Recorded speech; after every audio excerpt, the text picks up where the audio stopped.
Brink takes place on the Ark. It's an immense artificial floating city at sea, built as part of a contemporary green vision, but now existing in 2045, and having lost contact about 20 years beforehand with the rest of the Earth, it exists in complete isolation with what were originally sustainable resources now in limited supply.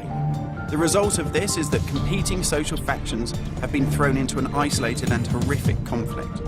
We're heading to the Ark's airport.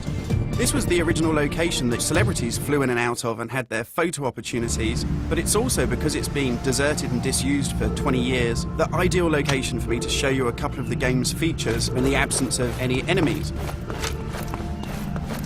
Now, Brink uses those same familiar shooter controls that you're used to, but without the artificial constraints, because we've developed a new system that we're calling SMART. It stands for Smooth Movement Across Random Terrain. If you walk up to something that's an obstacle, just as you would do in any other shooter, you'll stop. But if you want to try and indicate to the game that you want to get somewhere as quickly as possible, using this SMART button, you're able to vault, mantle and climb with ease. And this is a cool system for helping you navigate through the game, but it's not an autopilot. You don't enter a canned animation that you can't get out of. It's great for advanced players too.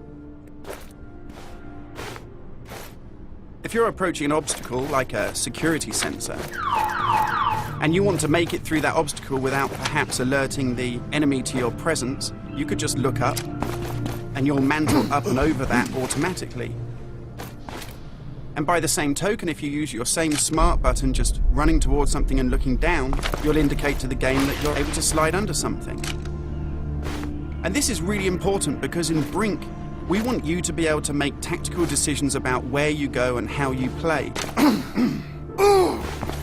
It's not a rail shooter where you're on a kind of minecart witnessing canned cinematics.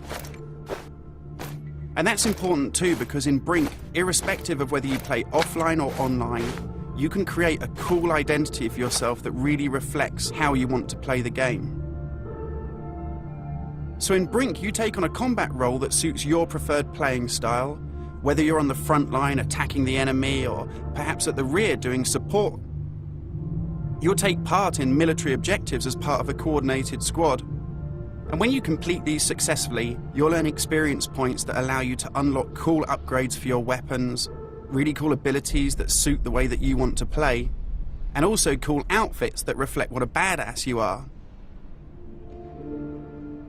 And you can do this irrespective of whether you play offline in traditional single-player style mode with no internet connection, or play cooperatively with up to 7 friends, or go online and play fully where the entire game is full of strangers.